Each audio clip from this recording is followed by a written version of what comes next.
নমস্কার, স্বপ্নাভিক নিউজ নেটওয়ার্কে স্বাগত। নির্ঘণ্ট প্রকাশিত না হলেও রাজ্য জুড়ে বেজে গিয়েছে 2026 বিধানসভা নির্বাচনের দামামা।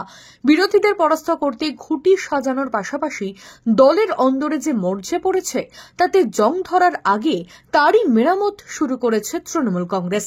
আসন্ন ভোট উৎসবকে মাথায় রেখে শারদা উৎসবের আগেই এলাকায় নব্য তৃণমূল নেতাকর্মীদের গতিবিধিতে রাশ টানতে শুরু করলেন পানিহাটি পৌরসভা 21 নম্বর ওয়ার্ডের তৃণমূল কংগ্রেস কাউন্সিলর টুলু রানী দাস। দলীয় এক অনুষ্ঠানে যোগদান করে প্রকাশ্য মঞ্চ থেকে কার্যত হুঁশিয়ারি সুরে নব্য তৃণমূল নেতাদের কি বললেন শোনাবো আপনাদের। দলটা যারা দেখেননি তাদেরকে একটু মনে করিয়ে দিতে চাই, আপনারা এখনো কিন্তু দলাদলিটা করবেন না, এটা সবার আগে বলে দিতে চাই। কারণ আমি বিভিন্ন ওয়ার্ডে ঘুরে দেখছি সমস্ত ওয়ার্ডের মধ্যে দলাদলিটা খুব চলছে, এটা কিন্তু বন্ধ করুন। তাহলে আগামী যে দিন আসছে আমাদের 26-এ যে একসঙ্গে লড়াইটা করতে হবে সেটা কিন্তু একসঙ্গেই করতে হবে, দলাদলি করে নয়। পেছনে যে সন্ধ্যা বলে গেল না কাঠি দেবেন না, এই কাঠি দেওয়ার লোকে কিন্তু আমাকে কাঠি দেওয়াটা কিন্তু বন্ধ করতে হবে। প্রত্যেকের কাছে আবেদন, আগামী 26-এ আমরা যেন ক্ষমতায় সেই আগের থেকে বেশি আসন নিয়ে আসতে পারি, সেই দিকে লক্ষ্য রেখে সকলকে হাতে হাত মিলিয়ে চলতে হবে। সঙ্গে সঙ্গে এটা বলতে চাই যে দেখুন, আমরা আজকে টেকনোলজি যুগে আমরা তো অনেক এগিয়ে গেছি, নিবেশের মধ্যে আমরা অনেক দূর পৌঁছে যেতে পারি, অনেক কাজ করে ফেলতে পারি। এখন ইচ্ছে হলে আমরা টিকিট কেটে 3 ঘন্টার মধ্যে আমরা পৌঁছে যাবো দিল্লি, বোম্বাই, মাদ্রাজ, ভেড়াতলা অনেক জায়গায়।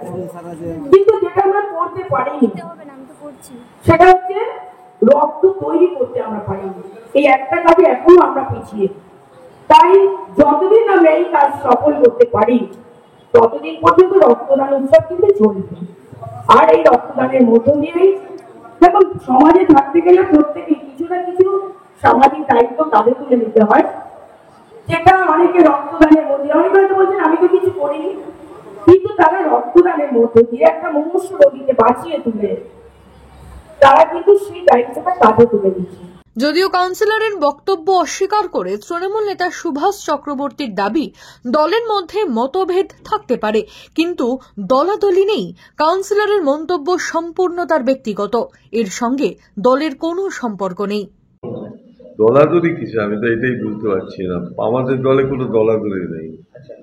আমাদের দলের ডিফারেন্স অফ ওপিনিয়ন থাকতে পারে কিন্তু কোনো দলাদলি নেই।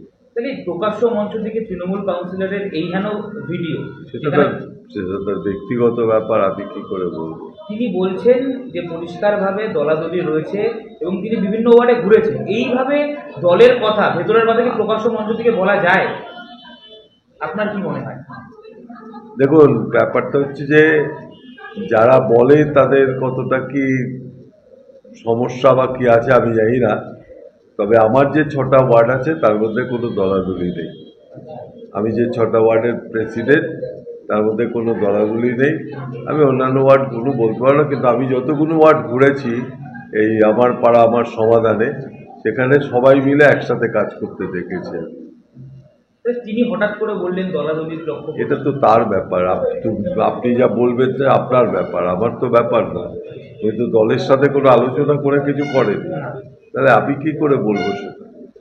আর যাই হোক, তৃণমূলের আদি নব্য কর্মীদের মধ্যে সম্পর্ক প্রসঙ্গে দুই প্রতিনিধির দুরকম মন্তব্য পানিহাটির বুকে যে বিভাজনের ইঙ্গিত দিচ্ছে তা স্পষ্ট।